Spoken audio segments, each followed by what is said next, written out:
Vamos a retomar, ahí pueden ver mi pantalla, chicos. Sí, doctor. Bueno, vamos a retomar la clase de diseños de investigación. Esto habíamos quedado que íbamos a ver la primera parte con respecto a los estudios descriptivos y estudios analíticos, y el día de hoy vamos a dar el complemento de los estudios analíticos, particularmente los estudios tipo corte y los estudios experimentales. Vimos un poco de la definición de epidemiología y cuál es el campo de acción de ella. Vimos el ejemplo del tabaquismo como una condición que antes se desconocía que podía causar cáncer y que de ahí se derivó una asociación de el tabaquismo con el cáncer y se traslapó a una medida de prevención epidemiológica. Vimos que dentro de la investigación clínica, para entonces probar nosotros como médicos, como investigadores, como lo que ustedes gusten y manden, un efecto, pues tenemos diversas herramientas que son los diseños experimentales y los diseños observacionales, ¿no? Que la gran diferencia entre estos dos es que el investigador va a asignar la intervención o la exposición en el caso de los diseños experimentales, y en el caso de los diseños observacionales el investigador solamente se va a limitar a medir u observar el fenómeno a estudiar, ¿no? Esta es la clasificación clásica que vimos la clase pasada, que se utiliza para dividir los estudios en epidemiología clínica. Aquí les muestro la gran división entre observacionales y experimentales. Ya vimos en la clase pasada los estudios descriptivos, los estudios analíticos hasta casos y controles. El día de hoy nos vamos a enfocar en los estudios tipo corte y los estudios de tipo experimental. Pues este es el mismo árbol que vimos en la lámina previa de manera traducida. Eh, Vimos que los estudios descriptivos, pues a grosso modo se pueden dividir en poblacionales e individuales. Vimos los estudios ecológicos, los estudios de tipo individual, reporte de caso y series de casos, y los de tipo transversal o de prevalencia. Y que los estudios analíticos se resumen en dos: casos y controles y de corte. Y que estos a su vez se pueden clasificar en estudios de corte tipo retrospectiva, prospectivos y ambispectivos. Vamos a verlo en unos instantes. Los estudios de tipo ecológico, grosso modo, vimos que buscan evaluar una exposición a un desenlace a nivel poblacional. Son útiles para evaluar la frecuencia de una enfermedad y usualmente utilizan agrupaciones territoriales ya predefinidas y se puede combinar con una serie temporal de hechos, ¿no? Vimos el ejemplo de la venta de cigarros per cápita con la tasa de mortalidad por enfermedad coronaria. Vimos que este tipo de estudios tienden a ser fáciles y baratos de realizar. Eh, bueno, más bien rápidos y baratos, no necesariamente fáciles. Y que estos derivan de información que se recolecta de manera rutinaria o que ya está ahí disponible la información por diversos medios ya establecidos, ¿no? Son útiles para generar hipótesis, y el problema es que estos no necesariamente nos hablan de una exposición a nivel individual. Y esto, pues hay que evitar caer en la falacia ecológica, que nos habla justamente de esto, ¿no? De las conclusiones a nivel individual que podemos extrapolar de estudios tipo ecológicos. Vimos este ejemplo muy ilustrativo, el ejemplo que se publicó en el New England acerca de la relación que existe entre el consumo de chocolate per cápita y los premios Nobel, que a pesar de que hay una correlación estadística, esto no implica necesariamente una causalidad de hechos, ¿no? O sea, que porque las personas en un país consuman más chocolate, no necesariamente se va a traducir en que pues genere que los pobladores ganen más premios Nobel, ¿no? Entonces, acuérdense, algo muy importante en epidemiología es que la correlación no implica causalidad, ¿ok? O sea, como bien dijo uno de sus compañeros, puede que incluso sea por un fenómeno completamente al azar, ¿no? O sea, que aquí el gatito decidiera pararse de manera aleatoria en el tejado, pues todo destruido, ¿no? Vimos que los reportes de casos pues, son útiles para describir enfermedades emergentes, tal fue el caso del COVID-19, publicados en revistas de muy alto prestigio. y pues estos generalmente nos sirven para evaluar enfermedades nuevas o emergentes o presentaciones atípicas, ¿no? Menos de 1% de las presentaciones de los pacientes y que usualmente sirven para llamar la atención de expertos o autoridades de salud. La principal desventaja es que no nos van a permitir probar ningún tipo de hipótesis. Podemos especular, podemos hacer una revisión de lo que se ha publicado al respecto de un tema, pero no necesariamente voy a poder probarlo con este tipo de estudios. Ahora, dentro de los estudios transversales, vimos que la particularidad es que la exposición y la enfermedad se evalúan de manera simultánea. Es decir, yo en este punto decido evaluar ambos fenómenos como si fuera una fotografía en un estudio. No hay un periodo de seguimiento, no se puede esclarecer una temporalidad de hechos por lo mismo, y esto solamente nos va a permitir describir la distribución y el comportamiento de las variables en un momento específico. Y usualmente evalúan muestras representativas de una población, ¿no? Entonces, esto de entre comillas de muestras representativas suele ser muy debatido en este tipo de estudios porque nosotros tenemos que preguntarnos en qué punto yo puedo decir que algo es representativo de una población, ¿no? Hay criterios estadísticos, hay criterios metodológicos que nos ayudan a definir una muestra representativa, pero finalmente esto tiende a ser criterio de los autores del estudio. Dijimos que estos son fotografías de un fenómeno a estudiar de la población. Como principal ventaja vimos que estos estudios me permiten evaluar rápidamente y de manera económica un fenómeno en un momento actual del tiempo. Y estos usualmente suelen ser preámbulos para otro tipo de diseños más avanzados, como lo son las cortes o los ensayos clínicos aleatorizados, y nos ayudan a determinar prevalencias, que dijimos es el número de casos entre el total de personas susceptibles a desarrollar la enfermedad. Las desventajas es que no permiten esclarecer una temporalidad de los hechos, son imprácticos para enfermedades raras o poco frecuentes o cuya latencia no es tan frecuente, y no me permiten generar hipótesis claras o sobre las causas de por qué se desarrolló la enfermedad. A su vez, no podemos hablar de pronóstico porque estos estudios, al no tener una evaluación temporal o una secuencia temporal de seguimiento, pues no voy a poder hablar de desenlaces en el seguimiento, ¿ok? No se puede evaluar incidencia por lo mismo y finalmente está propensa a sesgos. Un sesgo muy marcado en este tipo de estudios es que los participantes finalmente decidan por su propia cuenta participar en este tipo de estudios, ¿no? ¿Qué tal si los pacientes o las personas a las cuales yo les apliqué la encuesta buscan dirigidamente que les apliquen el cuestionario, ¿no? Y estos pacientes puede que lleguen a tener particularidades que los hacen no representativos de la población que yo quiero estudiar, ¿ok? Vimos el ejemplo de la encuesta de la Ensanud que buscó evaluar seroprevalencia en un momento en específico y que si yo hago esta misma encuesta o este mismo estudio de seroprevalencia al día de hoy, probablemente sea diferente con respecto a el periodo que aquí está evaluado. Vimos que de los casos y controles, pues nos van a permitir evaluar una asociación de una enfermedad a partir de la definición de un caso, ¿ok? Entonces, si yo tengo casos, yo lo voy a poder parear con controles, es decir, gente que no tiene mi enfermedad a estudiar, y esto yo voy a buscar su pasado o los factores que pudieron haber ocasionado la enfermedad como medida de comparación entre ambos grupos. Entonces yo parto del efecto y busco la exposición, es decir, del efecto a la causa. Este es el esquema representativo de los estudios casos y controles. Yo tengo mi definición de casos aquí en esta caja amarilla. Yo lo puedo parear con los controles, que usualmente son pacientes que comparten características similares con los casos, y la única gran diferencia que existe es que los casos van a estar con mi enfermedad a estudiar o mi evento a estudiar y los controles no.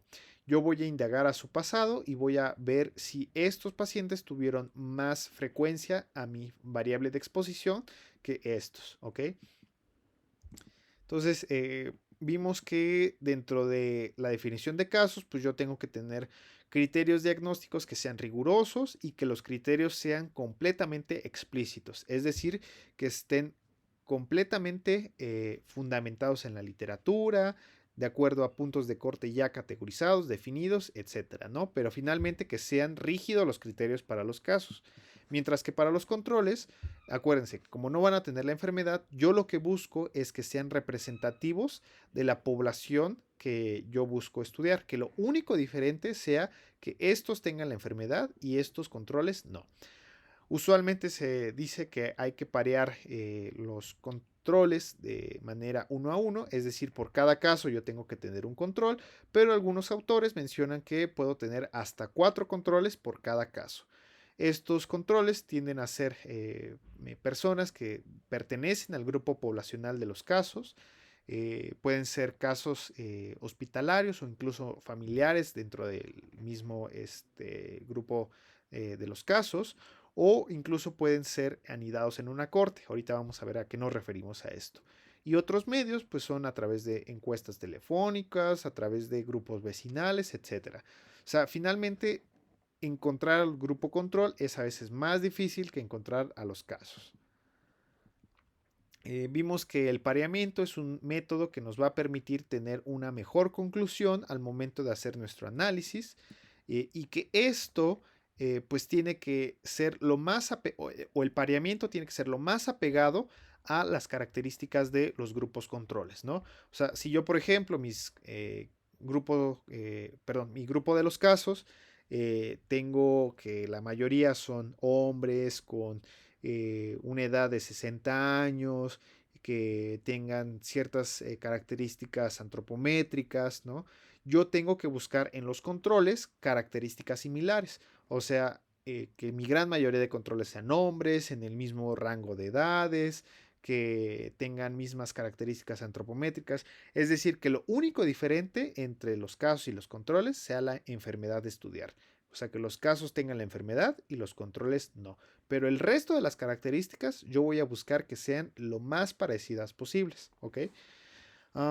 Tengo que vigilar el sobrepareamiento, que eso es otra cosa que hay que cuidar de este tipo de estudios y que estos estudios se prestan un poco al sesgo de memoria. Que dijimos que los casos tienden a acordarse más de la exposición que los controles. Estos estudios tienden a ser eficientes y económicos, útiles para enfermedades raras o para enfermedades con un periodo de latencia prolongado, como en el caso del Alzheimer. Y vimos que estos me permiten evaluar varios factores etiológicos para una enfermedad, o sea, varios factores de riesgo para un solo desenlace. Y finalmente la desventaja es que no me permiten calcular incidencia, no puedo esclarecer una temporalidad de hechos y están propenso a varios sesgos, como lo son el sesgo de muestreo, o sea que yo me vaya por puros casos reclutados en un centro de tercer nivel y que no me representen una una población general de México o en general una población general de la población que yo quiero estudiar. El sesgo de observación, que usualmente es algo inherente a este tipo de estudios, y el sesgo de memoria, que ya vimos. Vimos este ejemplo del estudio que se realizó en Francia, donde estos autores evaluaron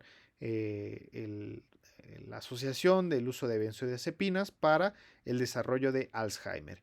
Y vimos que en el caso de los, pacientes que tienen Alzheimer, la proporción de usuarios o de gente que reportó uso de benzodiazepinas fue mayor con respecto a el grupo control. O sea, a pesar de que el grupo control usó benzodiazepinas, en el grupo de los casos esta fue mayor. Y yo puedo estimar una medida de asociación. Esto lo vamos a ver más adelante, que existen diversas medidas de asociación para que yo pueda determinar qué tanto es el riesgo, la exposición, la probabilidad, o sea, qué tanto yo puedo cuantificar el riesgo atribuible a una exposición, ¿no? Entonces, esto lo vamos a ver más adelante. Y nos quedamos aquí en los estudios de tipo corte. Entonces, vamos a concluir la clase del día de hoy con los estudios tipo corte y los estudios de tipo experimental. Entonces, ¿qué es una corte? Eh, pues la palabra per se tiene un origen ajeno a la cuestión de investigación. Una corte es un grupo de soldados, usualmente de 300 a 600 soldados, que siguen un mismo camino, o sea, que se dirigen hacia un destino en específico. Y tradición, o más bien etimológicamente, una corte se define como un grupo de personas que van hacia un lugar en específico. Y pues de acuerdo a estos autores, Grims y colaboradores, mencionan que un grupo de 10 cortes forman una legión. Es decir, 10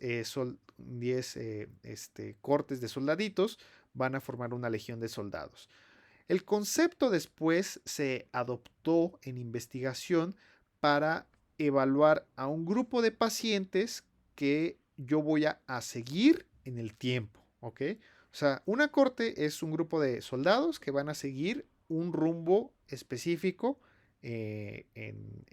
ahora sí que hacia una ruta de guerra, ¿no? Y en un estudio de investigación pues yo voy a tener que mi grupo de soldaditos son mi grupo de pacientes que yo voy a en este momento reclutar y los voy a seguir en el tiempo, ¿ok? Esa es la definición fundamental de una corte, que yo tengo sujetos y yo los voy a evaluar a través del tiempo en, en un estudio. Entonces, estos tipos de estudios parten de la exposición. Dijimos que en el caso de los estudios tipo casos y controles, partimos de la enfermedad o del efecto. Partimos de la enfermedad o del efecto y nos regresamos a la causa o exposición. Aquí es al revés. Aquí partimos de la exposición y nos dirigimos hacia la enfermedad o hacia el efecto a estudiar. ¿Ok? Eh, entonces, perdón, partimos de la exposición y nos dirigimos hacia la enfermedad, ¿no? Entonces, estos estudios nos van a permitir evaluar incidencias. Esto es lo más importante y lo que los hacen estudios muy, muy valiosos, porque partimos de que ningún paciente en este punto de evaluación tiene la enfermedad que yo quiero evaluar, ¿no? O sea, yo parto de que ninguno de mis guerreros tiene la enfermedad de estudiar y por ende en el tiempo la van a desarrollar. Va a haber gente que sí lo desarrolle, va a haber gente que no lo desarrolle. ¿En qué punto yo lo determino? Pues va a ser a conveniencia del investigador.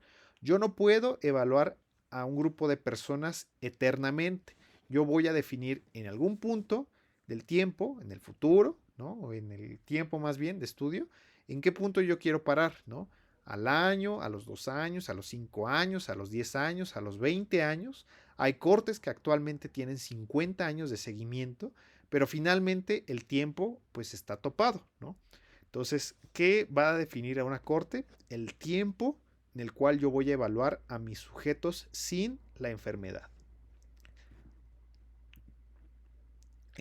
Los estudios de tipo corte, ¿para qué tipo de contextos nos los reservamos? Principalmente para cuando la exposición es una exposición muy, muy definida, ¿ok? En el grupo, o más bien los estudios, casos y controles, los estudios, casos y controles los reservamos para enfermedades raras o enfermedades poco frecuentes. En este caso, para las cortes, los reservamos para exposiciones particulares o exposiciones muy específicas, ¿no? Por ejemplo, para uso de tabaco, para consumo de alta ingesta de calorías, para exposiciones ambientales, o sea, pero que finalmente yo defino en este momento mi exposición en un punto en el tiempo, ¿ok? Para exposiciones raras, para exposición a dosis excesivas de un elemento o para grupos ocupacionales, por ejemplo, para evaluar si un grupo de personas tiene mayor riesgo a desarrollar un evento. Vamos a pensar, en su caso, ustedes son un grupo ocupacional que está en riesgo hipotético de desarrollar ciertas consideraciones, por ejemplo, ansiedad, ¿no?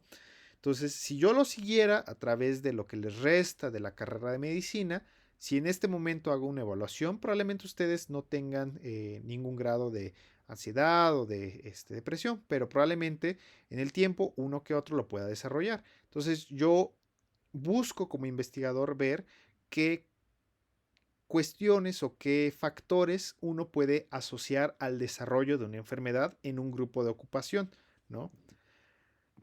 Por ejemplo, en categorías profesionales en específico, originalmente las cortes empezaron a diseñar en médicos como un factor de riesgo ocupacional, pero después se extrapoló a otro tipo de poblaciones, por ejemplo, poblaciones de mineros, poblaciones de trabajadores del hogar, para trabajadores domésticos, etcétera, ¿no? O finalmente para cortes geográficas, es decir, para grupos de la población que probablemente tengan una exposición ambiental a un elemento en específico. Por ejemplo, los pobladores de la Ciudad de México tenemos un mayor riesgo a exposición de smog, ¿no?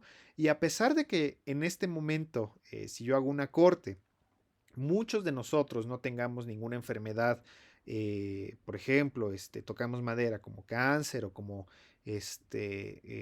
no sé, diabetes o enfermedades crónico-degenerativas, probablemente yo hipotetizo que el smog o la contaminación de la Ciudad de México esté asociada al desarrollo de estas enfermedades. Entonces vamos a pensar que nosotros nos seguimos en el tiempo y dentro de 20, 30 años yo veo el desarrollo de una enfermedad atribuible a la contaminación ambiental, ¿no? Entonces, estos estudios permiten evaluar seguimientos en el tiempo de una población que puede estar en riesgo de desarrollar un evento en específico, ¿no? Les presento las cortes más, tres de los ejemplos de cortes más famosas en investigación en el mundo. Este es el estudio de las enfermeras, que fue una de las cortes más viejas, por así decirlo, que se ha propuesto.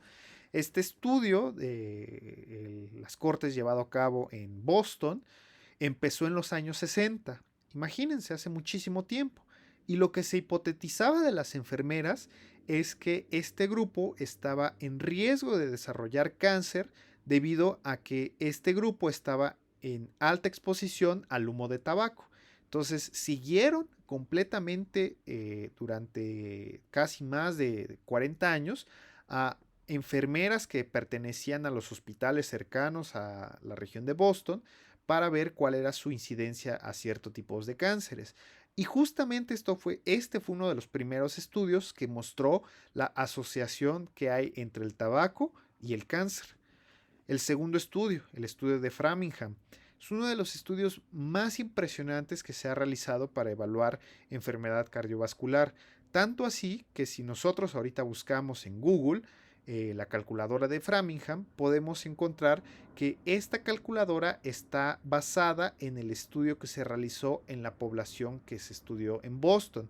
Framingham es un pequeño pueblo, bueno, ni tan pequeño, es una ciudad en Boston, en el cual los investigadores que estaban en las universidades cercanas a Boston siguieron a un pueblo entero, o sea, les hicieron mediciones cada cierto tiempo. Originalmente la corte de Framingham data de los años 70, pero actualmente es una de las cortes más longevas. Al día de hoy ya se está evaluando no solamente a los hijos de los participantes originales, sino que a los nietos. O sea, han seguido a estos pobladores de la ciudad de Framingham durante 3 generaciones de estudio. Es decir, los nietos de los pobladores originales de Framingham ya están siendo evaluados para diversos desenlaces, que enfermedad cardiovascular, que incidencia de diabetes, hipertensión, etcétera. Muchos desenlaces atribuibles a un solo grupo de exposición, que en este caso es una ciudad entera. Y este es otro estudio, el estudio MESA, que incluye ya mexicanos. Es uno de los primeros estudios que incluye población mexicana, que está realizado en la frontera con México y Estados Unidos. Y este estudio lo que busca es factores de riesgo asociados al desarrollo de aterosclerosis. Es decir, evaluaron a población sana y les hicieron muchísimas mediciones, ¿no? Resonancia magnética, mediciones bioquímicas, genéticas, etcétera. Y lo que busca este estudio es evaluar qué factores están asociados a el desarrollo de aterosclerosis, ¿no? Entonces, si se dan cuenta, los estudios de tipo corte permiten evaluar un desenlace o una enfermedad a través del tiempo y yo puedo hacer hipótesis de varios factores asociados, ¿no? O sea, ya sea desde una exposición rara a una exposición a dosis excesivas o a un grupo poblacional en específico, ¿ok? Bueno, ¿cómo funcionan y cómo operan los estudios de tipo corte? Pues en general yo tengo el presente, ¿no? O sea, en este momento del tiempo. Vamos a pensar que el día de hoy, 23 de agosto, en este punto en el tiempo, yo puedo medir a una población entera, ¿no? Vamos a pensar que yo quiero hacer una corte de este salón y yo les decido medir todo lo que gusten y manden, desde un cuestionario para conocer sus hábitos higiénicos, sus hábitos de sueño, sus hábitos alimenticios, y a mí se me ocurre evaluarlos dentro de 5 años, ¿no? Cuando ya estén graduados de la carrera, cuando ya tengan el título. O sea, yo quiero evaluarlos dentro de 5 años. Y dentro de 5 años a mí me interesa ver cuántos de ustedes, por ejemplo, pues desarrollaron, no sé, algún evento que yo quisiera estudiar de interés, ¿no? Entonces, si yo en este momento evalúo de forma basal un grupo de personas y dentro de un tiempo específico, ¿no? 2, 3, 4, 5 años, lo que yo decida, decido volverlos a evaluar de nuevo para ver cuántos de ustedes desarrollaron mi evento de interés, el estudio se va a llamar una corte prospectiva. O sea, el término prospectivo va a estar acuñado en el momento en el que yo decido evaluar en este momento algo y en el futuro, o sea, en el tiempo, en el 5 años, yo les vuelvo a hacer otra evaluación. Pero el tiempo es relativo, o sea, esto no se topa a que yo necesariamente tenga que hacer cortes en el futuro, ¿no? Yo puedo hacer cortes en el pasado. ¿Cómo es esto? O sea, yo me voy al pasado, o sea, yo decido irme vamos a pensar, hace 4 años, ¿no? O sea, yo me decido ir a los archivos de la Facultad de Medicina y decido evaluar ciertas mediciones de cómo entraron ustedes a la carrera, ¿no? Que si ustedes aplicaron un cuestionario, pues yo lo decido evaluar, ¿no? Que si ustedes tuvieron una evaluación de, no sé, sociodemográfica, pues yo me voy al pasado y veo cómo estuvieron hace 5 años, ¿no? Y yo les hago una medición en este momento del tiempo, ¿ok? O sea, yo ya parto de que en este punto algunos de ustedes ya desarrollaron la enfermedad o el evento a estudiar. Yo ya parto de que ustedes ya tienen mi desenlace. Ahora yo me voy a ir al pasado y voy a medir ciertas cuestiones de su pasado, ¿no? ¿Cuál es la diferencia entre, porque algunos de ustedes me dirán, bueno, es que esto se parece como un estudio de casos y controles, ¿no? O sea, donde tú estás diciéndome, pues es que tú estás partiendo del desenlace y vas hacia la exposición, o sea, vas del efecto a la causa. Pero la diferencia es el tiempo, ¿ok? Yo estoy evaluando en este punto una medición en el presente y yo me voy a ir al archivo o a una medición que se hizo en el pasado para ver cómo estaban antes. La diferencia radica en que aquí yo voy a tener mediciones que se hicieron en el pasado, mientras que en el casos y controles la medición lo estoy haciendo en este mismo momento, ¿ok? O sea, el casos y controles, la medición, a pesar de que pasó en vaya, pasó en el pasado, la medición yo la estoy haciendo en este momento y está propensa a que si ustedes me quisieran mentir, lo van a hacer, ¿no? Pero si yo me voy al pasado a un instrumento que ya se aplicó o a una evaluación que se realizó por la facultad hace 3 años, pues entonces esa evaluación ya fue realizada, ¿ok? Y yo ya no puedo cambiar esa medición, es lo que es. Entonces la diferencia entre un casos y controles y una corte retrospectiva es que la medición en el pasado ya fue realizada, mientras que en el casos y controles la medición ocurre en el mismo tiempo presente, ¿ok? Los estudios, bueno, y ustedes me pueden decir, bueno, ¿y qué tal si yo ya tengo mi medición pasada, ya tengo mi medición presente, ahora quiero irme en el futuro, o sea, quiero seguirlos?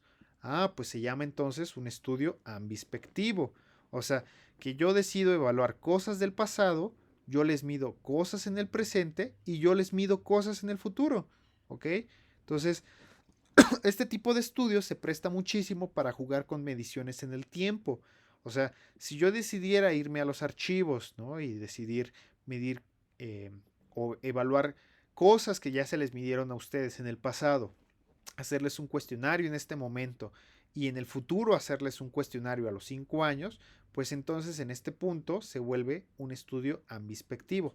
O sea, ve tanto el pasado como el futuro, ¿ok? ¿Dudas hasta aquí de esta parte de los casos, de las cortes, perdón?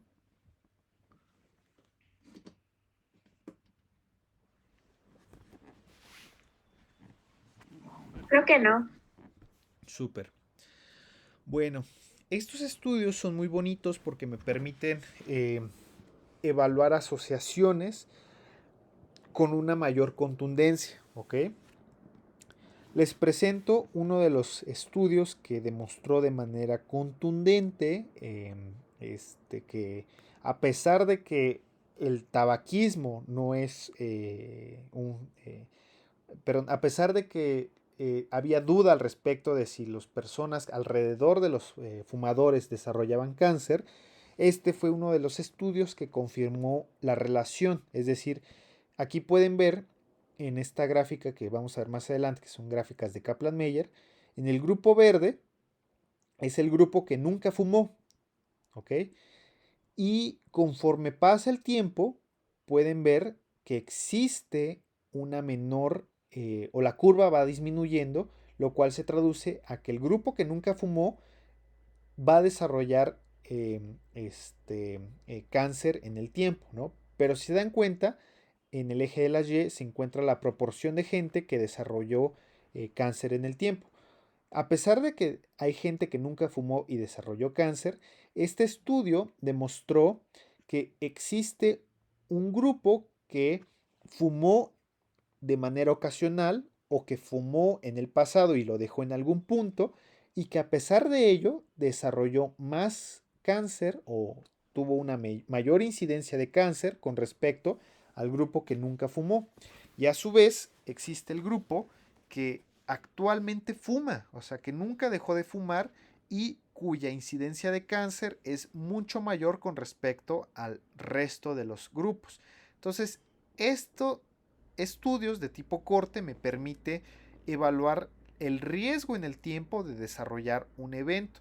Y lo padre de esto es que me dice, si yo sigo a un paciente en 1 año, en 2 años, en 3 años, en el tiempo que yo quiera, yo puedo decir cuántos de esos pacientes van a desarrollar el evento atribuible a una exposición.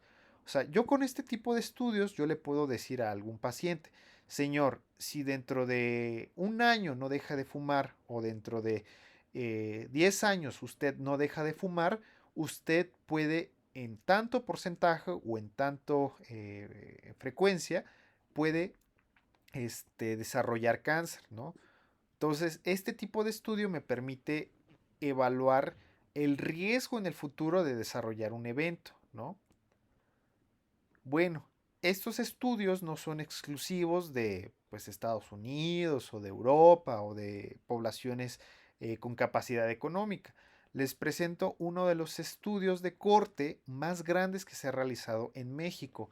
Este es uno de los estudios que se inició en el año 2000, perdón, en el 1998 y que actualmente tiene reclutado a 150,000 sujetos de la delegación de Iztapalapa y de la delegación de Coyoacán. Ya después se le dio el nombre de Corte de la Ciudad de México, pero este estudio tuvo como objetivo, o más bien tiene como objetivo, evaluar factores demográficos y factores a nivel individual relacionados con el desarrollo de enfermedades crónico-degenerativas, como diabetes, hipertensión, cáncer, muerte por cualquier causa y muerte por causas específicas. Entonces, este estudio, publicado por uno de los profesores de la Facultad de Medicina, que se llama Jesús Alegre, y otros colaboradores mexicanos, como el doctor Roberto Tapia y el doctor Pablo Curi, fue uno de los estudios pioneros en demostrar que a pesar de que la diabetes confiere un mayor riesgo de fallecer, demostró que la diabetes no diagnosticada confiere hasta 3 veces más riesgo de fallecer comparado con alguien que no tiene diabetes, de morir por cualquier causa, y que el riesgo va incrementándose conforme aumenta la carga de hemoglobina glicosilada. Entonces, esto fue un estudio que se publicó en Lancet apenas hace unos años, donde se demostró que el hecho de tener hemoglobinas glicosiladas elevadas confiere un riesgo incrementado de fallecer por cualquier causa, particularmente por causas relacionadas a diabetes. Otro estudio de tipo corte muy simbólico dentro de la cultura popular fue el estudio que se realizó en el pueblo, del caso DuPont. DuPont es una empresa que se dedicó a hacer teflán o teflón o sartenes con recubierta de teflán en los años 80. Y esta empresa tiraba los desechos tóxicos a un río cercano a la población en la que estaba la fábrica. Entonces, si tienen más interés, vean la película que está aquí que se llama Dark Waters. Pero este estudio, más bien esta empresa tiraba los desechos al pueblo cercano, y estos pobladores empezaron a desarrollar malformaciones congénitas, es decir, los bebés nacidos de este pueblo empezaron a tener ciertas malformaciones asociadas a los residuos tóxicos. Y se descubrió que el compuesto llamado PFOA fue el causante de ciertas malformaciones, pero no solamente eso, sino que también los pobladores que estaban con mayores concentraciones de este compuesto en sangre tenían mayor riesgo de fallecer y de generar enfermedades crónico-degenerativas, hasta 2.8 veces más riesgo de fallecer, para ser exactos, y 1.9 más veces de riesgo de desarrollar diabetes, 3 veces más riesgo de tener enfermedad renal crónica y otros desenlaces de interés. Este es una corte que se realizó para seguir a los pacientes que estaban expuestos a la fábrica cercana a donde la empresa DuPont tiraba los desechos. Actualmente se siguen viendo los efectos nocivos de este compuesto, y de hecho no fue hasta los años 2013-14 en el cual se demostró que los derivados del teflán, como pues los que tienen en su cocina, pueden tener en condiciones muy muy particulares mayor riesgo a desarrollar estos eventos, ¿no? Al parecer, si uno calienta el teflón o los sartenes de teflán a temperaturas muy excesivas, o si los deja en el sartén prendidos durante horas, se empieza a desprender este compuesto. Y este compuesto es el causante del desarrollo de varias enfermedades, ¿no? Bueno, como pueden ver, estos estudios pues son muy interesantes. O sea, me permiten como investigador tener información exacta del desarrollo de enfermedad. O sea, yo con este tipo de estudios puedo esclarecer la causalidad de un evento. Sin embargo, no son perfectos. La principal ventaja es que dentro de los estudios de tipo observacional es lo más cercano que yo tengo a un experimento, ¿ok? Porque ¿qué pasa con el ejemplo que vimos aquí del desarrollo de cáncer asociado al tabaquismo activo y pasivo? Si yo a mí se me ocurriera explorar la asociación que hay entre el tabaquismo y el cáncer, y el doctor Neftalí me dijo, es que la única manera de hacerlo es a través de los ensayos clínicos aleatorizados. Pues entonces yo tendría como investigador asignarle a un grupo que fumara, o sea, yo como investigador decirle, a este grupo te voy a dar una cajetilla para que la fumes todos los días.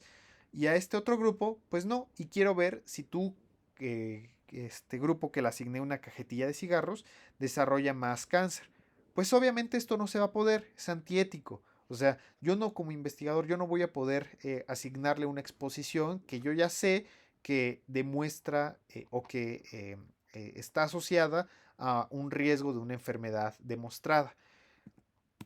Entonces, para ciertas condiciones o ciertas exposiciones, por ejemplo, el tabaquismo o en el caso del ácido el PFOA, yo no voy a poder asignarle una intervención dirigida a un grupo y a otro no. O sea, yo me voy a limitar a evaluar de manera observacional el efecto que tuvo en caso de manera natural, ¿no? Entonces, para ciertas exposiciones es lo más cercano que yo voy a tener a un experimento de este tipo. La relación causa-efecto es verificable, o sea, porque yo parto de la idea o yo parto de la medición basal en la cual yo me estoy asegurando que ninguno de mis sujetos o ninguno de mis soldados en la corte va a tener la enfermedad. Por lo tanto, la enfermedad se va a desarrollar en el tiempo. Entonces, esto finalmente me va a permitir calcular incidencias, ¿ok? Casos nuevos en el tiempo o casos nuevos en un grupo que no tuvo la enfermedad o que no tiene en este momento la enfermedad. Me va a permitir evaluar exposiciones poco frecuentes. Por ejemplo, en el caso de la Corte de la Ciudad de México, uno de los intereses es evaluar la exposición del humo del smog para ver si el humo del smog está asociado a mayor riesgo de fallecer por ciertas causas. Pueden estudiarse varios eventos o desenlaces a la vez, como ya lo vimos. Está propenso a tener menos sesgos, pero puede que los siga habiendo. Y la principal desventaja es que dentro de la parte operacional suelen ser difíciles y caros de realizar.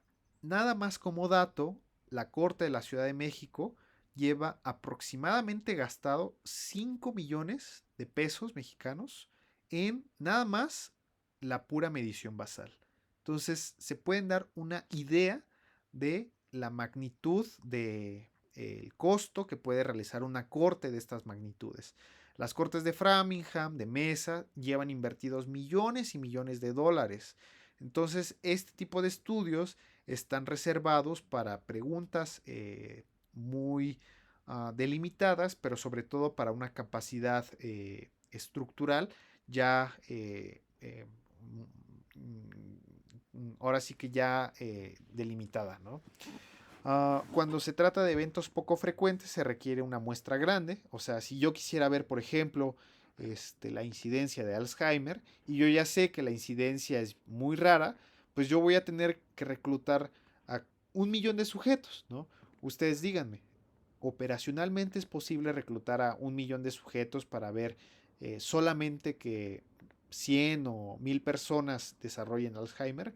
Pues por supuesto que no. O sea, esto por eso tiene que ser reservado para eventos o enfermedades cuya incidencia es relativamente alta, ¿ok?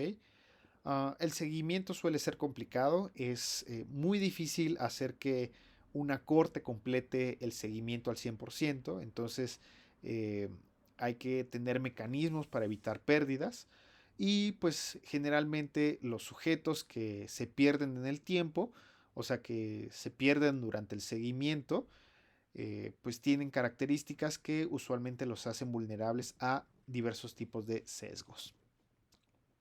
Bueno, vamos a ver que existe una combinación muy curiosa entre los casos y los grupos, el estudio de casos y controles y las cortes.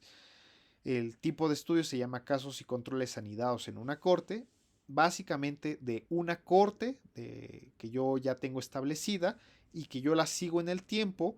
Yo voy a observar que existe un grupo de personas que va a desarrollar una enfermedad, o sea que va a cumplir con mi definición de caso.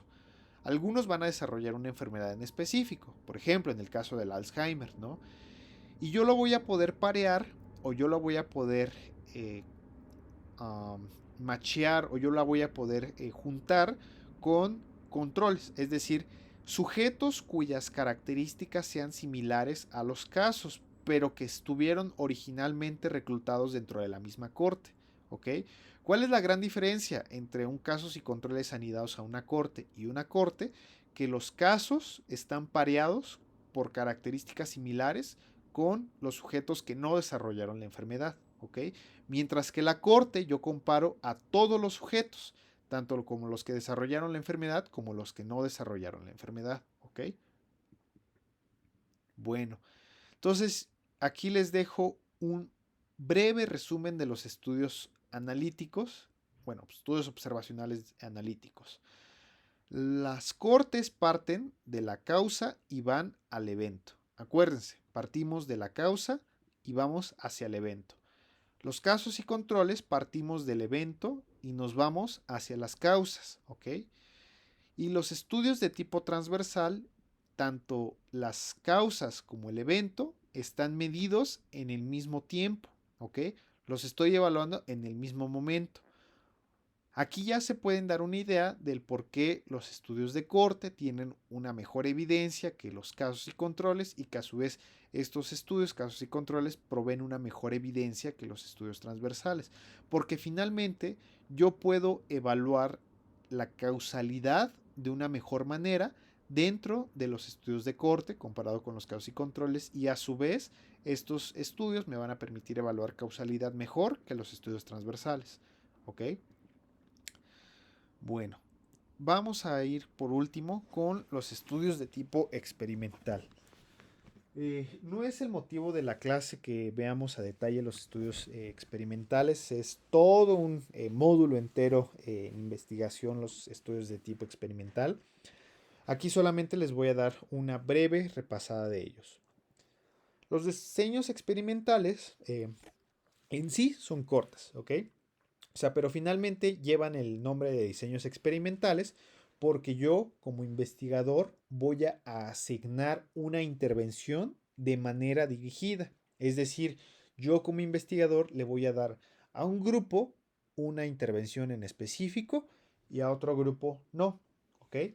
Ahora, este tipo de estudios me van a permitir establecer causalidad de manera contundente, porque entonces yo estoy diciendo, como a este grupo le voy a asignar una intervención y a este grupo no, yo estoy eh, como investigador eh, viendo que esta exposición es la que yo quiero que cause mi desenlace a estudiar y por ende están reservados a preguntas de investigación relativamente maduras. Por ejemplo, si yo quiero evaluar el efecto que tienen las yecas a desarrollar desenlaces cardiovasculares, pues es una pregunta muy concreta, muy dirigida y que ya pasó por todo el proceso de investigación que vimos en los estudios previos, ¿ok?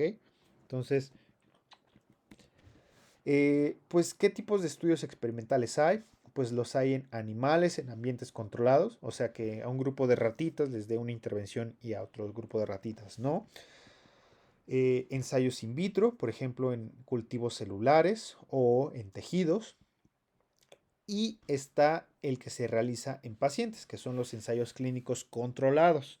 Si se acuerdan, vimos que los ensayos clínicos se dividen en aleatorizados y no aleatorizados.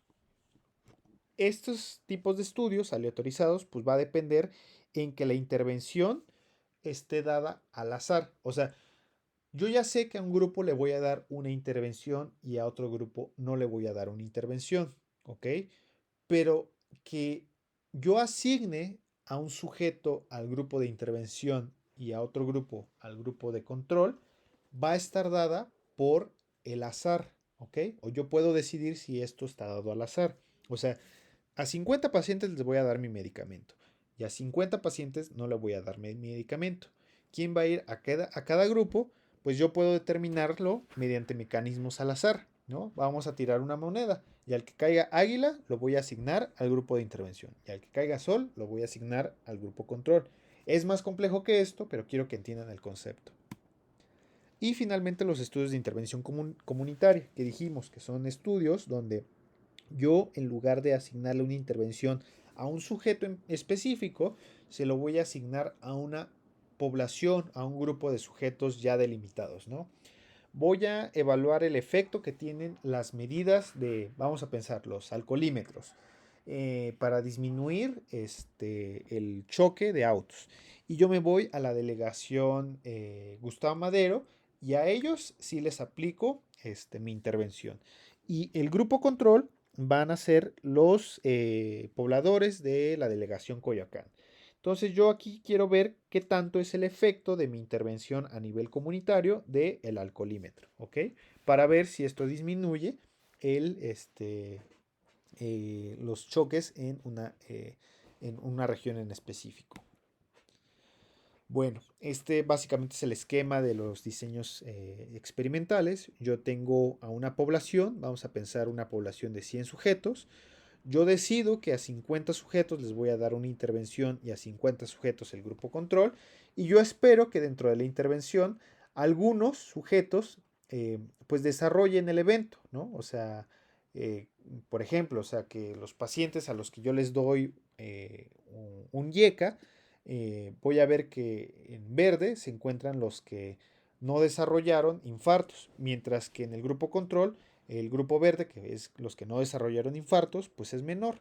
Entonces yo quiero evaluar si mi intervención está asociada a un menor desarrollo de infartos, ¿no? Bueno, la principal ventaja es que ofrecen la mayor evidencia posible para una pregunta de investigación. O sea, es como la cúspide de la investigación epidemiológica para una pregunta en específico, pero la principal desventaja es que tienen varias implicaciones éticas, es decir, que las intervenciones no le tienen que causar un daño al sujeto. eh, Usualmente tengo que reclutar muestras grandes para evaluar el efecto deseado. Están reservadas para preguntas en específico. Puede que a veces generen más dudas que respuestas en el caso de tratamientos en específico. Son muy costosos, no se imaginan la cantidad de dinero que hay alrededor de los estudios, ensayos clínicos en general. La validez externa usualmente es controvertida porque pues cuando yo diseño un estudio, un ensayo clínico, pues yo tengo que seleccionar a sujetos que compartan características muy particulares, ¿no? Sujetos de 50 a 60 años, que sean, que no tengan comorbilidades, etcétera, etcétera, etcétera. Son una larga lista que tiene que cumplir mi sujeto para que lo pueda incluir a mi estudio. Y esto hace que a veces, cuando yo quiera extrapolar esa intervención a la población general, probablemente no, los resultados no se repliquen al 100% cuando ya yo aplique la intervención a un público más amplio, ¿no? Y esto pues a veces hace que la generalización de los resultados sea muy controversial en algunos casos, ¿ok? Entonces acuérdense que esto solamente está, todo lo que vimos durante estas clases está restringido a esta parte de la pirámide de las 6 S. Ya vimos que de los estudios observacionales están los estudios descriptivos, ¿no? Están los estudios ecológicos, los estudios de casos y control, los casos y controles, estudios transversales, los estudios de corte y finalmente están los estudios experimentales, ¿no?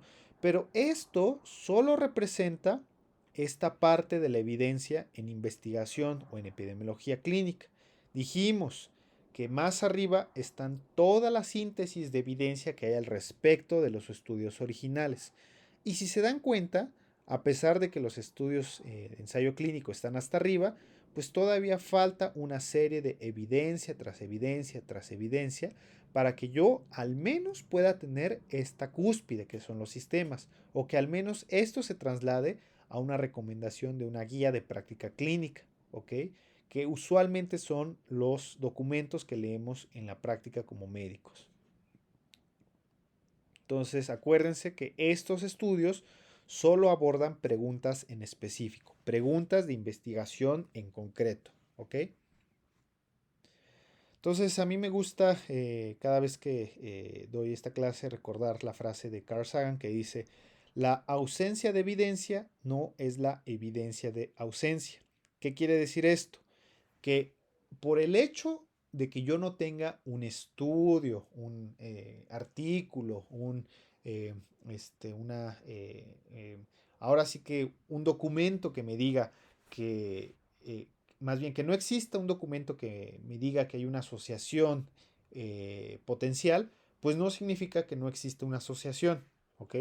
Es decir, los fenómenos que yo decida evaluar en este momento del tiempo, historia, etcétera, probablemente en el futuro vayan a demostrar mayor evidencia, ¿no? Vuelvo al caso del tabaquismo. El hecho de que en este momento yo no conozca que existe una exposición o un daño atribuible a un fenómeno, no quiere decir que ese fenómeno no cause una enfermedad, ¿ok? Entonces, por eso empecé con el ejemplo del tabaquismo y el riesgo de cáncer. Entonces, imagínense que las personas hubiesen seguido fumando hasta el día de hoy, pues cuántos de las personas pues no desarrollarían algún tipo de cáncer. Entonces, pues bueno, con esto acabamos esta clase, fue muy extensa. Entonces pasamos a la sesión de dudas y comentarios.